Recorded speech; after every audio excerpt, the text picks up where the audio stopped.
pero tenemos violencia de narcotráfico, mire, como las tenemos ahora desde 1925. Yo tengo documentadas matanzas desde 1925 en este país.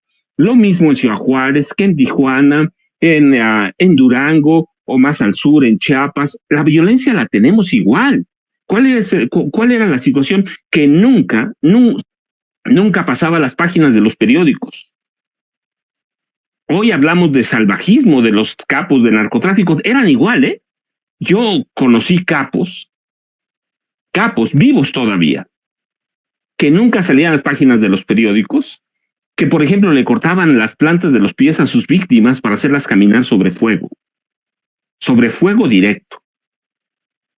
Conocí otro que fue el maestro del Señor de los Cielos, que ese, por ejemplo, le cortaba algunas partes a sus víctimas y la mandaba a las esposas. Así que siempre hemos tenido, y esa violencia se fue incrementando a partir de 1946 con los presidentes civiles, pero nunca se publicaba. La Dirección Federal de Seguridad, que luego pasó a ser CISEN en los gobiernos neoliberales, era una escuela de capos del narcotráfico. En los 80 ellos controlaban a todos los cárteles. Lo que hizo Genaro García Luna fue solo aprovechar. En la Dirección Federal de Seguridad se formaron no solo los más oscuros torturadores de este país como Fernando Gutiérrez Barrios, Miguel Nazar Haro, Zorrilla Martínez, el asesino del periodista Manuel Buendía Telles Girón, que es el primer asesinato del narcotráfico o de la narcopolítica, como le llamó a Granao Chapa. Ahí se formaban también los capos del narcotráfico. Así que cuando llegamos hasta 2018, ¿qué país va a encontrar Andrés Manuel López Obrador? Un país convulso, violento, en el que se rompió el tejido social.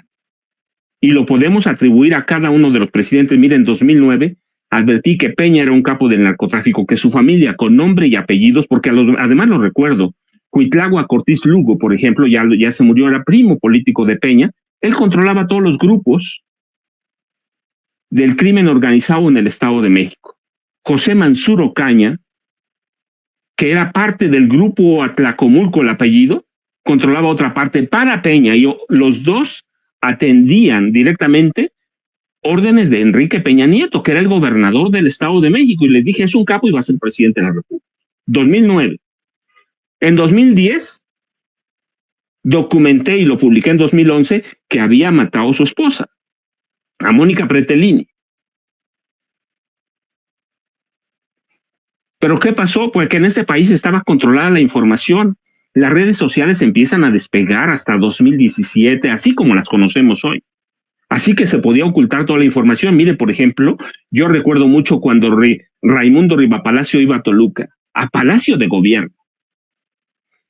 Salía de Palacio de Gobierno y a los 2 días o 3, porque ahí está en internet, publicaba columnas de que Peña era un estadista de este país y que iba a ser presidente. Yo ya lo había dicho desde 2009 y decía que Peña era un estadista. Yo decía, este tipo no conoce Toluca y no conoce el Estado de México, que está bañado en violencia.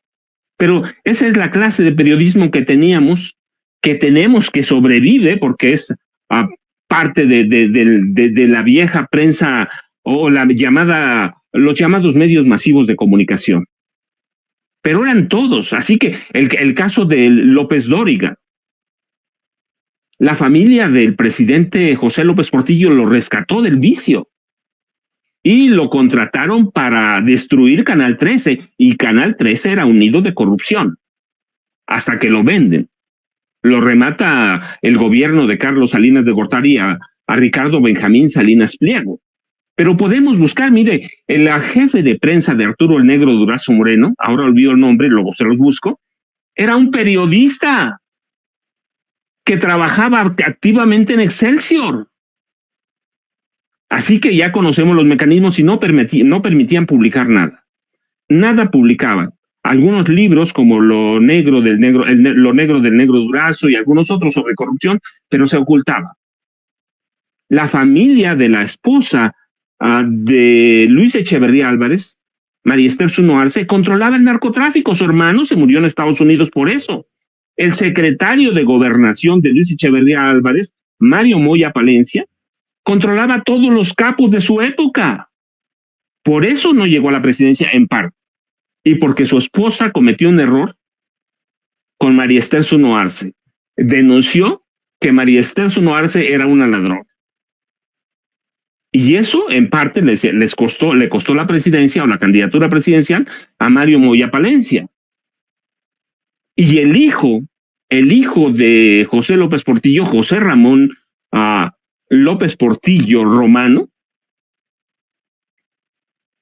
él es el padre del huachicol. Él dio la orden a Pemex para instalar tomas clandestinas en Pemex, que ellos conocen, que ellos tienen todos los mapas donde están, y de ahí salían buques petroleros para inundar el mercado negro del petróleo en Rotterdam. ¿Quién lo publicaba? Nadie lo publicaba. ¿Por qué? Porque le cerraban los periódicos, porque los periodistas estaban al salario de los gobiernos, gobierno federal, gobierno estatal. Teníamos columnistas muy famosos, lo recuerdan, Matarilli, que algún día comenté.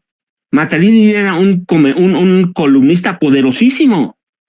Se los digo con conocimiento de causa, mi papá lo conocía bien. El tipo, uno llegaba y le decía, quiero trabajar en la policía, lo metía a trabajar. Quiero trabajar en Pemex, lo metía a trabajar a Pemex. Carlos de Negri era otro periodista como muchos influyentes. Y ese vendía el silencio a los periodistas. ¿Cómo los compraban? A través de la publicidad. Los periodistas tenían que ir a sus fuentes y cuando iban a eventos le decían, ¿cuánto va a ser de publicidad? Y depende del nivel de publicidad, era la nota, o era la principal, o era la media, o era un cuarto de plana, ahí muy escondido. Así que la corrupción era abierta y la compra de periodistas era descarada. Y ahí entran Joaquín López Dóriga. A Ciro Gómez Leiva lo contrataron en el Estado de México en 1982, me acuerdo, para que le hiciera la imagen a Alfredo del Mazo González. Él creó Radio y Televisión Mexiquense, que eran una porquería hasta hace poco. Todavía no se componen, pero están en proceso de componerse, ahora que ganó la maestra Delfina Gómez Álvarez. Pero, bueno, solo les quería comentar eso porque lo dijo el presidente y tiene razón. Y yo soy testigo de esa historia porque me formé en ese periodismo.